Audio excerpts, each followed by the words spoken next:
نو په دې ذریعه باندې چې کوم په اکثریت باندې اسلام نفاذ ان خیال است و محال است و جنون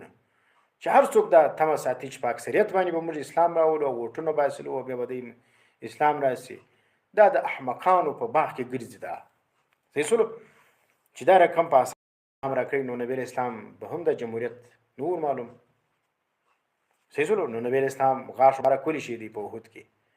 صحابه کرام ولې شهیدان کېدل د جهادونه ولې کېدلو دغه وروسته وګوره بیا خلفای راشدین وګوره بیا دغه بعد چې کوم دي بنو امیه وګوره بیا بنو عباس وګوره بیا دغه بعد چې راسي خلافت عثماني وګوره بیا دلته مغول حکومت وګوره احمد شاه ابدالي وګوره بینه د ګرد مسلمانانو چې کړو په تور باندې